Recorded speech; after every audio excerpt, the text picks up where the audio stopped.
Hey guys, welcome to my channel. Hope you guys are doing well. Today I'll be reviewing Evil Dead Burn. So, without getting into too many spoilers, Evil Dead Burn stars this widowed wife, newly widowed wife, because her husband died in like a deadite accident.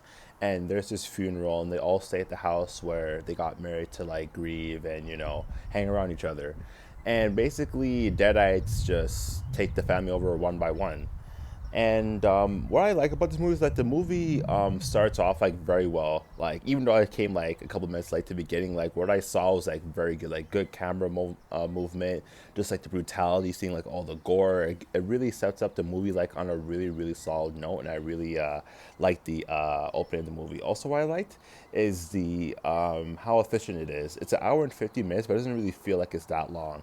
Really feels like an hour and a half basically, and the movie doesn't really waste any time. Doesn't really slow down. As soon as like the plot gets going, it's really just like nonstop, which I really appreciate.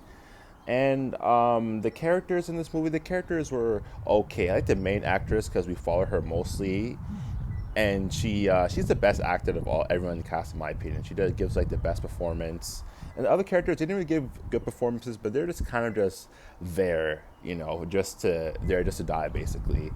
And another thing I liked was the camera movements. The camera movements and the camera shots in this movie were very good in my opinion.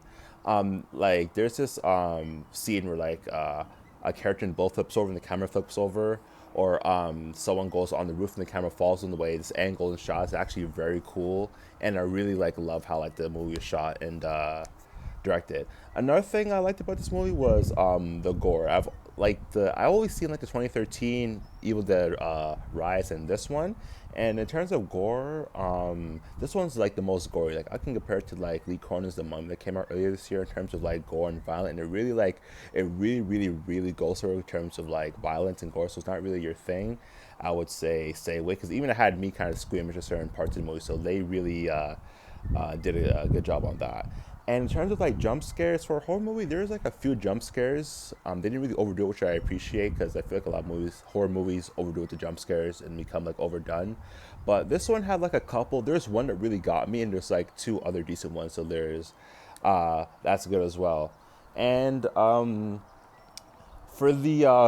like the character, I enjoyed like her journey. Like she was an okay character, but I kind of relate to her because this movie really dives into like domestic violence and like you know when her and the husband were together, like the family's not really too fond of the girlfriend. So the movie did a really good job, and actors as well did a really good job of selling the anxiety of being, kind of the odd one out where like you're dating someone and like the family's really like you. So that's also very a big point I took away from this movie. If you're gonna date someone that's parents that like you, because this movie really sold that anxiety, made me feel uncomfortable, which is good in a way because it helps add to the story.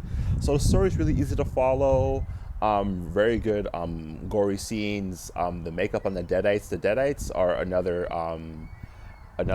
positive. The Deadite, like the makeups and just how they are, is just always a plus in Evil Dead movies. Like the Deadites are always gonna be the best parts of Evil Dead movies.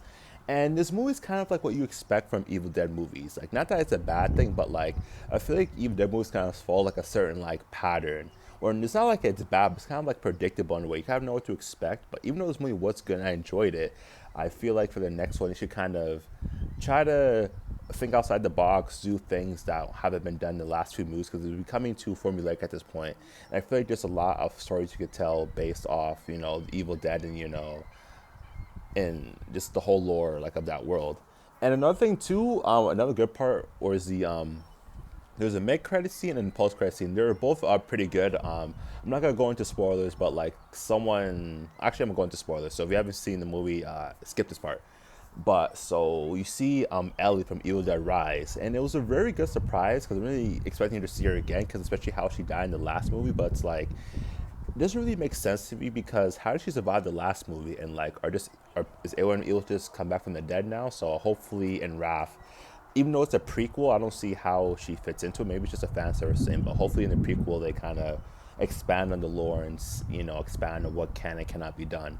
But overall, this movie is a very good time in my opinion. If you're into horror movies, I definitely would check it out. But if you're into horror movies but you're kind of squeamish and you're not really into violence, I would say stay away from this movie because There's lots of violence, even violence against animals as well. So against that, so I'll say stay away. But everyone else, if you're not really terrified of like violence or anything like that, really go check it out.